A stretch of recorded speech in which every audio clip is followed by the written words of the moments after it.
Guys welcome back. आज हम देखेंगे हमारे 14 जुलाई के इम्पोर्टेंट करंट अफेयर। कोई भी आपको डाउट लगा तो कमेंट बॉक्स में पूछ सकते हो। अगर आपको पीडीएफ चाहिए तो एसबीएम ट्यूटर्स टेलीग्राम पर चैनल मिल जाएगा। ओके जी, तो करते हैं स्टार्ट ज़्यादा टाइम ना वेस्ट करते हुए। अगर आपको वीडियो अच्छी लगे देन प्लीज़ इसे लाइक करना और हो सके तो चैनल को सब्सक्राइब करना। सो देखिए जी, आज का हमारा फर्स्ट क्वेश्चन है जहाँ पर हमसे पूछ रहा है अभी हाल ही में इंडिया और यूएसए के द्वारा एक ऑपरेशन बॉर्डर स्वॉर्ड इसको लॉन्च किया गया था। किसके लिए?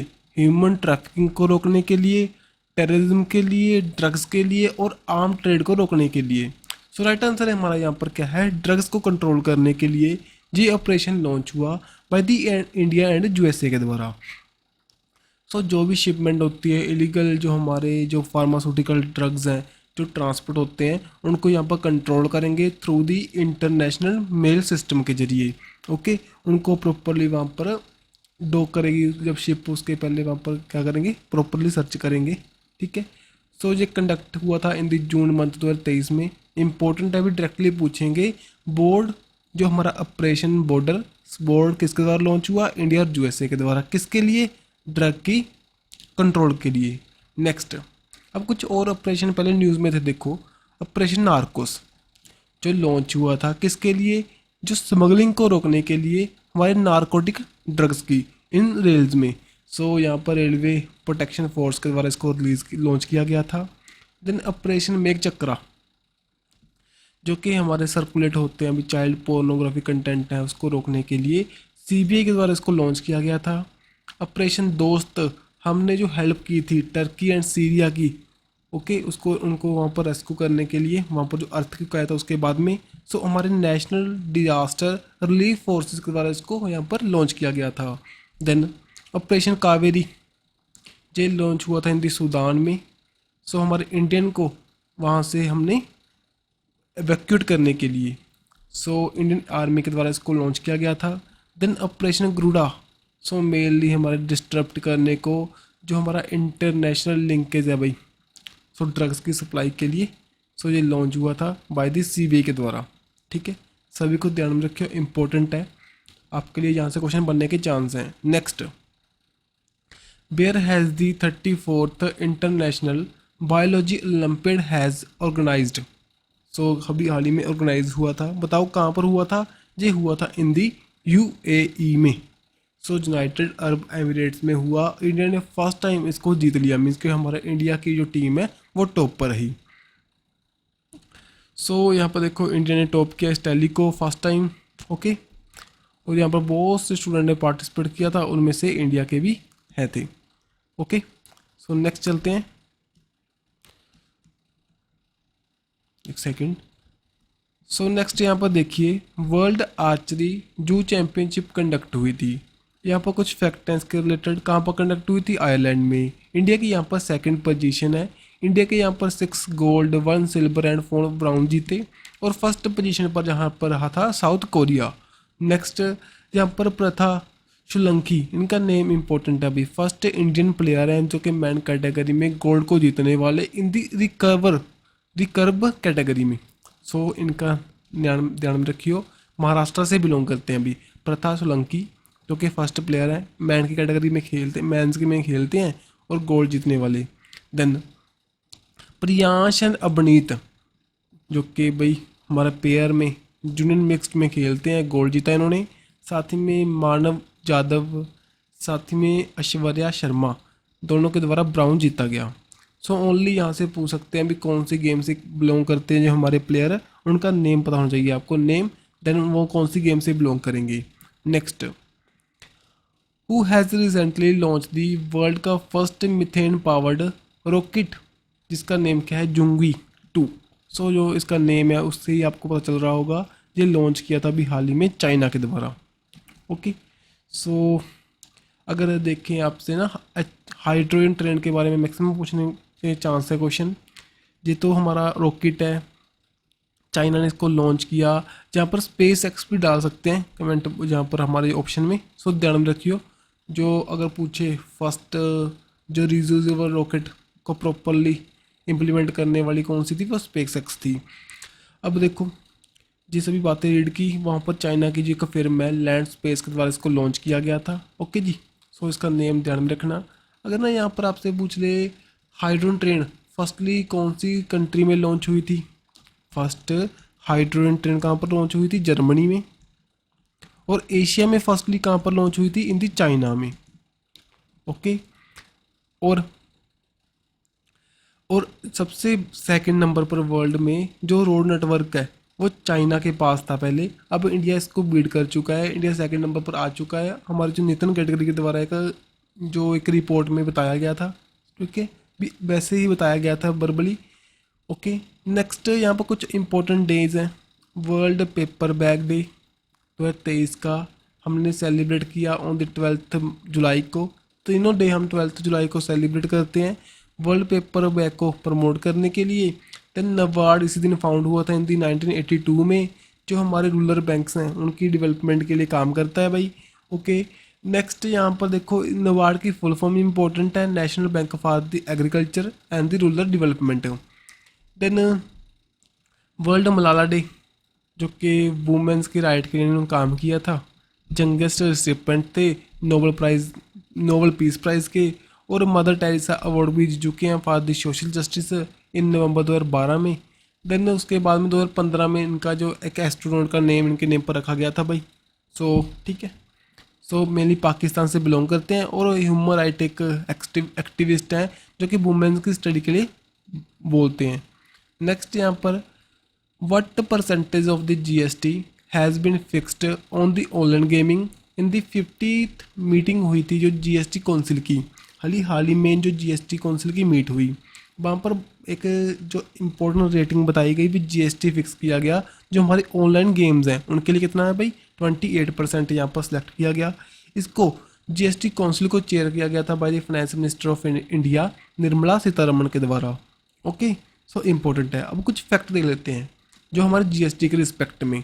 इसको हम गुड एंड सर्विस टैक्स के नाम से जानते हैं, इसको इंडायरेक्ट टैक्स भी कह सकते हो, फेडरल टैक्स भी कह सकते हो, डेस्टिनेशन टैक्स भी कह सकते हो, one unified common market tax भी कह सकते हो। ये सभी इसके नेम हैं भाई, one nation one tax one market. Then Canadian model से हमने इसको इम्प्लीमेंट किया है इंडिया में। फर्स्ट जुलाई 2017 में इसको लॉन्च किया गया था, ठीक है, तभी हम इसी डे को जीएसटी डे के रूप में जानते हैं। 101 जो अमेंडमेंट हुई थी, देन उसके बाद में जो बिल हमारा 122 जो अमेंडमेंट बिल पास हुआ था, देन वो 101 अमेंडमेंट एक्ट ये बना था हमारा, जो कि अप्रूव किया गया था बाय दी प्रणब मुखर्जी, जो कि उस दौरान हमारे क्या थे प्रेसिडेंट ऑफ इंडिया इन दी सितंबर 2016 में। देन इसके ब्रांड एम्बेसडर कौन है अभी, अमिताभ बच्चन। और जीएसटी काउंसिल में आपको पता होगा सभी जो बातचीत करते हैं जीएसटी काउंसिल के बारे में कुछ फैक्ट देखो यहाँ पर। ये first federal financial and institution of India है। सो इसको चेयरमैन करते हैं हमारे फाइनेंस मिनिस्टर ऑफ इंडिया। जो 279A आर्टिकल है वो बताता है इसके बारे में, और इसके अंदर 31 मेंबर आपको दिखाई देंगे। इसमें से साथ ही में चेयरमैन होगा, एक वाइस चेयरमैन होगा। जहाँ पर वोटिंग पावर है सेंटर के पास होंगी 1/3 और स्टेट के पास होंगी 2/3। और अगर डिसीजन लेना हो देन 3/4 की मेजोरिटी के साथ लेंगे यहाँ पर। सो डायरेक्ट पूछ सकते हैं अभी मेजोरिटी कितनी होनी चाहिए, 3/4, देन कोई भी डिसीजन यहाँ पर ले सकते हैं। जहाँ पर स्लैब्स के बारे में बता रखा है भाई, कई बार आपको देखोगे जहाँ पर 0% स्लैब को भी कंसिडर करते हैं, कई बार नहीं करते। सो इसको थोड़ा सा एज अ क्वेश्चन मार्क रख सकते हो, जहाँ से क्वेश्चन बनने के पेपर में चांस नहीं है, क्योंकि अलग अलग बुक्स अलग अलग कंसिडर करती हैं, 0% कंसिडर करती है, कुछ नहीं करती। देन जीएसटी नेटवर्क ये क्या है, जहाँ पर ना 15 नंबर का आपको एक कोड प्रोवाइड करते हैं और डाटा को सेव रखते हैं। एक नॉन प्रॉफिट कंपनी है भाई सॉफ्टवेयर, जो कि इन्फोसिस के द्वारा बनाया गया था, ठीक है। इसमें 24.5% शेयर है सेंटर का, 24.5% शेयर किसका है, स्टेट का। सो इतना ध्यान में रखने की ज़रूरत नहीं है। देन देखो जहाँ पर हमारे पास 4 टाइप के जीएसटी होते हैं, central GST, state GST, integrated GST and duty GST. कुछ जगह पर ड्यूटी जीएसटी को नहीं मानते। ओके, सो इसको भी थोड़ा सा ना, ये तो वैसे तो मानते हैं मैक्सिमम टाइम से। इंटीग्रेट सेंटर में क्या होगा, जो कि सेंटर की होंगी। वहाँ पर जो सेंटर मीन्स कि हमारे स्टेट में रहते हो, वहाँ पर जो हमारा जीएसटी है 2 पार्ट्स में डिवाइड होता है, सेंटर में और स्टेट में। अगर क्या करे, कोई भी प्रोडक्ट है हमारा किसी और स्टेट से किसी और स्टेट में सेल होगा, देन उसको IGST लगेगा वहाँ पर। अगर यूटी में सेल होगा देन वहाँ पर यूटी लगेगा, ठीक है। देन देखो 269A आर्टिकल है, वो बताता है जो भी लेवीज हैं, collection of GST for the inter state supply में, जो भी हमारी इंटर स्टेट अदर स्टेट्स में जो सप्लाई होती है इंटर स्टेट्स में, सो उसमें जो लेवी है उसकी कलेक्शन में क्या बेनिफिट वगैरह उसके बारे में बताएगा। और 366(12)A बताता है एक्सेप्ट अल्कोहलिक, जो हमारी लिकर है, लिकर को पेट्रोल को हम इसमें नहीं डालते इन दी GST में। सो उसके बारे में ये बताता है भाई आर्टिकल अल्कोहल के बारे में। सो आर्टिकल ध्यान में रखने की ज़रूरत नहीं है, क्योंकि अगर आप SSC की तैयारी कर रहे हो देन वहाँ पर ना जहाँ से क्वेश्चन बनने के चांस हैं इस स्लाइड से मेनली। अगर थोड़ा सा आपके GST आपके वो उसमें टॉपिक है जो भी आप पढ़ रहे हो देन भाई वहाँ पर ये भी क्वेश्चन पूछ सकते हैं।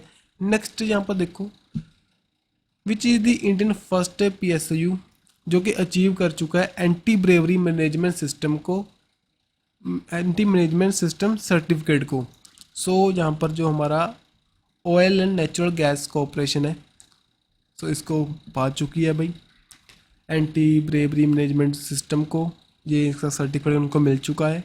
बाय दी किन के द्वारा दिया गया ये certificate, international accredited certification body है एक, इंटरसर्ट USA के द्वारा, ठीक है। सो डायरेक्ट पूछेंगे यहाँ पर ओनली नेम कंपनी का, एक इंडिया का PSU है, पब्लिक सेक्टर अंडरटेकिंग, सो इसको ये दिया गया। देन देखो कुछ अपॉइंटमेंट देख लीजिए, जो PM प्रसाद अभी हाल ही में MD एंड चेयरमैन अपॉइंट हुए थे कोल इंडिया के। AP शाही जो कि जस्टिस AP शाही अभी हाल ही में चेयरमैन अपॉइंट हुए थे national consumer dispute redressal commission के। देन भाई नीरजा प्रभाकर जो कि चेयरमैन अपॉइंट हुए थे oil palm research advisory committee के। सो जैसे नेम है इसका भी, जो पाम ऑयल है उसको कैसे बढ़ाएंगे उसके बारे में बात करते हैं भाई। और ये अपॉइंटमेंट हुई थी by the Indian council of agriculture research के द्वारा, Indian council of the agriculture research. So इसके डायरेक्टर जनरल कौन है, हमारे ICAR के हिमांशु पाठक, और जो इस्टेब्लिश हुआ था 16 जुलाई 1929 को, headquarter in the new Delhi में। देन देखो देवदत्त चंद MD एंड CEO अपॉइंट हुए थे बैंक ऑफ बड़ौदा के।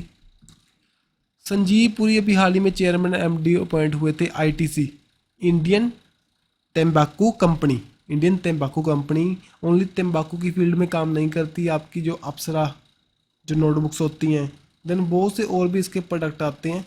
सो मेनली ध्यान में रखना ITC के भी हाल ही में चेयरमैन MD अपॉइंट हुए संजीव पुरी। देन शेख तलाल, सो उनका नेम बहुत बड़ा है भाई, सो ओनली शेख तलाल हमने ध्यान में रखना है, कुवैत से बिलोंग करते हैं, हाल ही में न्यू प्रेसिडेंट बन चुके हैं ओलंपिक काउंसिल ऑफ एशिया की। So mainly Olympic council of Asia क्या करती है, जो कि एशिया में हमारी गेम्स होते हैं स्पोर्ट्स इवेंट को गवर्न करती है, और इसके हेडक्वार्टर कुवैत सिटी में है इन दी कुवैत, एंड फाउंड हुआ था 16 नवंबर 1982 को इन दी न्यू दिल्ली में। सो न्यू दिल्ली में फाउंड हुआ था, दैट्स वाई इम्पोर्टेंट है।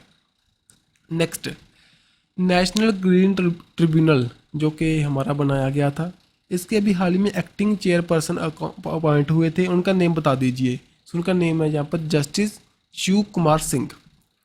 सो इनका जी अगर देखें जी अगर प्रॉपरली इनको चेयरमैनशिप मिल जाती है देन जी इनका टेन्योर होगा 3 ईयर का तक का, और साथ ही में 65 ईयर, लेकिन इनकी दोबारा से अपॉइंटमेंट यहाँ पर नहीं हो सकती भाई, ये इसका रूल है।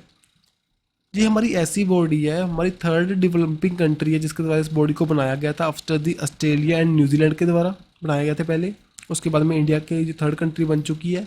जैसे कि आपको पता होगा जो एक फॉरेस्ट यूनिवर्सिटी आपने सुना होगा तेलंगाना में इस्टेब्लिश होगी, सो वहाँ पर भी इंडिया 3rd कंट्री थी after the Russia and China के बाद में, ठीक है। सो यहाँ पर क्या है, जो हमारी ट्रिब्यूनल है जो कि हमारे इश्यूज़ हैं एनवायरनमेंट इशू को कंट्रोल करने के लिए, उनको यहाँ पर इशू को सेटलमेंट करने के लिए काम करती है, और इसका जो मैक्सिमम टाइम होगा विद इन दी 6 मंथ इसको सेटल करेगी। जो इस्टेब्लिश हुई थी 18 अक्टूबर 2010 में, under the act national green tribunal act 2010। New Delhi में हेडक्वार्टर्स हैं इसके। कंपोजिशन जहाँ पर आपको चेयरमैन दिखाई देंगे, ठीक है, जुडिशियल एंड एक्सपर्ट मेंबर्स दिखाई देंगे। इनकी जो अपॉइंटमेंट है चेयरमैन की, कौन करता है भाई? हमारे जो सेंटर इनको अपॉइंट करता है with the discussion with the CJ, chief justice of India. अभी कौन है हमारे, बताओ? DY Chandrachud. Next, PM Modi के द्वारा अभी हाल ही में wild life friendly highway project को लॉन्च किया गया था, कौन सी स्टेट में? सो यहाँ पर ना जी छत्तीसगढ़ में लॉन्च हुआ था भाई। सो हाईवे है उनको डेवलपमेंट के लिए करेंगे 6 लेन ग्रीन फील्ड, रायपुर से लेकर विशाखापट्टनम कॉरिडोर के अंदर यहाँ पर हाईवे बनाए जाएंगे, ठीक है। सो जो उदंती वाइल्ड लाइफ सेंचुरी है उससे भी ये क्रॉस करेगा। ओनली 36 मेनली पूछेंगे ना, वाइल्ड लाइफ फ्रेंडली जो हाईवे बनाने की बात कर रहे थे पीएम मोदी, कौन सी स्टेट में? हिंदी छत्तीसगढ़ में। सो जो कि हमारे वाइल्ड लाइफ सेंचुरी से गुजरेगा, सो ऐसा बनाएंगे जो हमारे एनिमल्स हैं उनको भी दिक्कत ना आए और हमारा भी काम चलता रहे। सो आज की वीडियो जब तक कंप्लीट है। वीडियो थोड़ी सी शॉर्ट है लेकिन कंटेंट बहुत था भाई। अगर आप इनको रिवाइज करोगे देन आपको पता चलेगा। सो ऐसी ही वीडियो के लिए चैनल को सब्सक्राइब कर सकते हो सके तो दोस्तों के साथ भी शेयर करना, ताकि जो मोटिवेशन के साथ अच्छा कंटेंट रेगुलरली हम यहाँ पर आपको प्रोवाइड करवा सकें। Bye bye.